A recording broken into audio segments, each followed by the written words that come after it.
there, patenting it. I started right after the Texas State Championship doing research on Norse Tomahawk from Cold Steel, and I wanted to improve my score with my Tomahawk in mountain man events. About a month prior to state championship, I asked a guy if I could throw his Tomahawk, a 10-inch long from the top of the pole of the action to the bottom of the handle, and it threw extremely well. Now, I've thrown similar stuff to that many times in the past, and just really never sunk in that I think I could improve the Norse Tomahawk. So now, for the last month, I've been setting out experimenting, of course, to do that. I haven't built another one except the one that I intend to throw in the next competition. First thing I did is take the stock Norse Tomahawk, just put an old handle that I had on another hawk, on that stock hawk. And I just started throwing it and feeling it. And I don't want to sound corny, but being it. So after a while, I started sharpening, taking the bevel off, and getting a better edge on it. And do it a while. Then I started shaving down the thickness in here on both sides to get a deeper stick, and started throwing a little better, a little better, a little better. Of course, the age-old issue of the head always coming loose. So my old way of doing it was just drop the entire tomahawk down in a bucket of water, let it soak overnight. What that did was swell up the hickory, and then I put the head back on and take a hammer and drive it back down. And I've tried epoxy, super glues, everything in the world. Now, there's a lot of different theories out there about the pin in the back. Everyone says just take it out and throw it away. Well, I always just did what everyone else did do. Then I tried wrapping cord on the bottom, and that helped a little bit. I drilled holes through the sides and put pins through it. That lasted a little while. But I got to thinking, why did whoever designed this hawk head put a hole in the back and put a thread and put a pin in there? So I decided to take the stock pin, which is not very long, and screw it in there. After I had driven it down for about 3 days to get it to the maximum diameter of this wood, then I took the screw and I screwed it in. No glue or nothing. So I thought, wow, you know that. And I noticed myself having to tighten it up a few times. But once I tightened it up, it stayed tight. So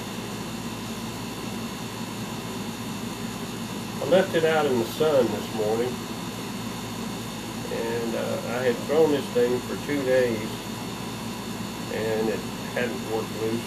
I maybe just snugged it once, but I left it out in the sun for a few hours today, and it was just as loose as it could be. So I tried tightening the original screw down, and it went almost all the way in. So what do you do about something like that? You put a longer screw in there. These screws are 6mm by 10 twists. So I have a longer one in there now. I would suggest when that happens to just loosen the screw, drop the head off, and just stick the wooden handle in some water for an hour or 2 or a day, whatever works for you. Let it swell back up. Then put the head back on, drive it back down, and tighten the screw really good. And at this stage of the game, this is where I'm at. There's maintenance involved with tomahawks because you've got wood and you've got steel. And the steel is going to wear the wood down. So here's the new screw. So you see there's a little bit showing there, but that doesn't bother me. So once it gets loose again, I'll tighten it up a few times, but once I feel like the need, I'll just back it all the way out, drop the head off, stick the handle down in some water, soak it, let it swell back up, stick it back on, tap it back down, set the screw again. If this screw right here went all the way through this handle, if you had a screw long enough to do that, what would it hurt? So I say use it as much as possible. And maybe every year or two to start over with the process, put your new handle on there. Handles do wear out. That's my theory. I'll get a lot of disagreements on that, and that's okay. I'm not asking you to do it. I'm doing it. It's hot here in Texas, even in the shade. The other thing I decided to do about the Norse Hawk is many times when a Norse Hawk hits flat, it falls out. So what caused that? Well, part of it was the bevel and thickness, so that's corrected. And I still had the curve here, so it was still dropping out. So what I did was decided to make it more like a hatchet, to take as much of that curve out as I could. So now, and I plan to demonstrate very shortly, after I get through talking about this, how well this hawk does stick. So at least 90% of that curve is gone. And what's left of the curve, you can get the entire 4.5-inch cutting width into that block when it sticks. So no, I haven't sold one. I do have an order for one, and I am going to make this person one.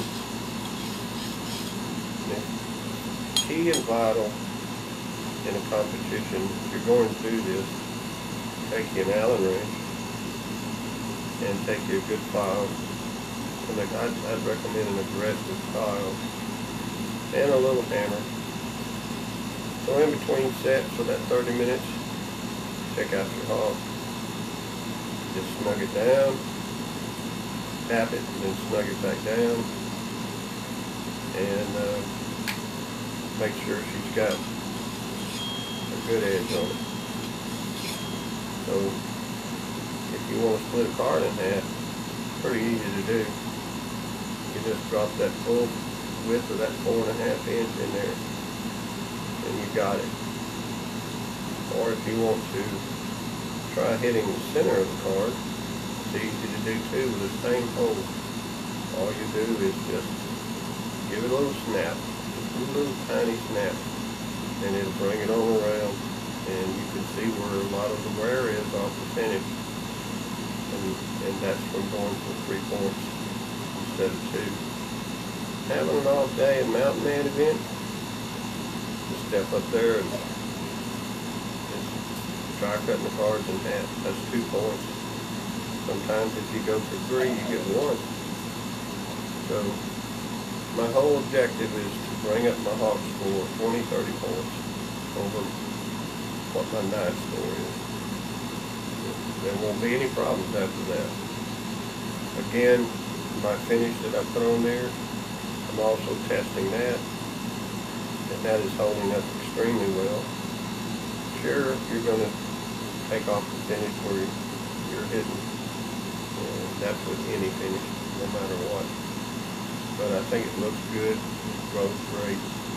I call it the 10 by 10, and it's a flat top. It has very, very little curve at all to it, and it's very sharp. So we'll cut the camera off and we'll do a little demonstration. Thank you for your time.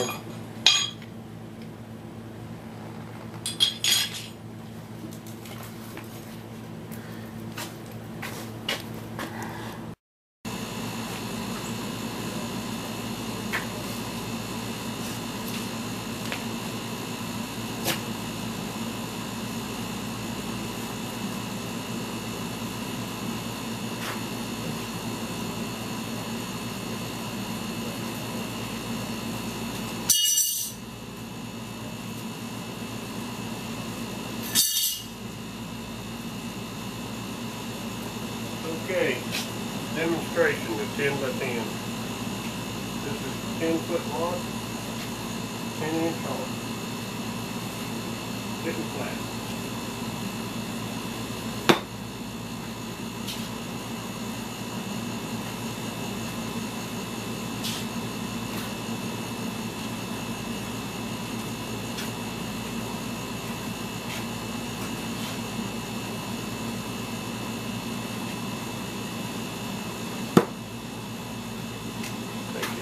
Show you that. First one hit flat too. I just wanted a little prettier shot.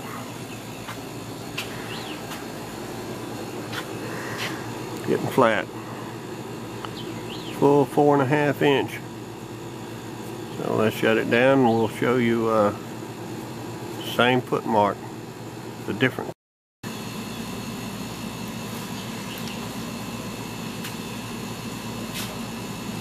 And just for an extra bonus, kicks and giggles, the battle scars from cold steel.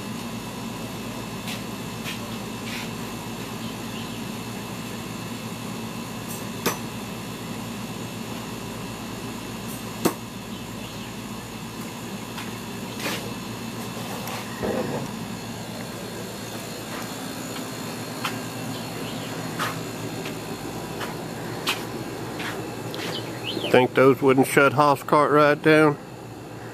Yes, sir, Bob. Love them. Thank you for your time.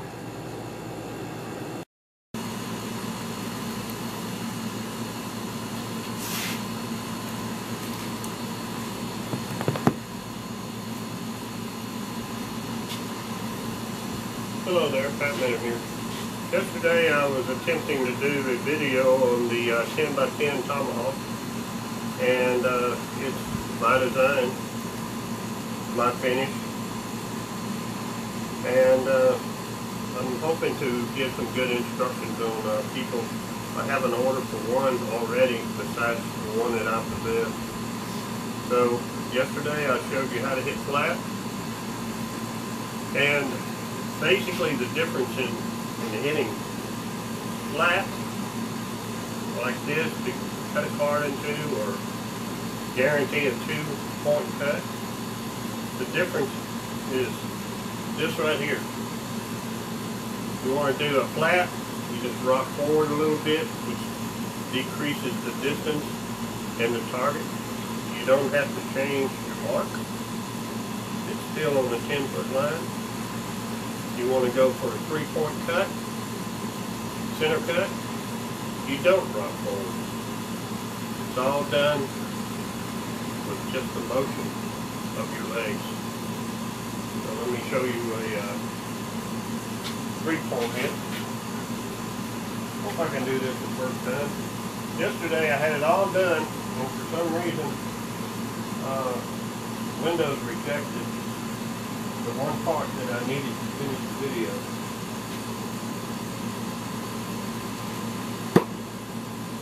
I'll show you what that looks like. I'm going to be building these hawks, and I really believe in these things, the 10x10 Norse. And as you can see, you've only got half the cutting edge in there. So that's what I'm trying to prove. Same hold on the tomahawk, same distance on the tomahawk. Just use your legs to make the change. Thank you for your time.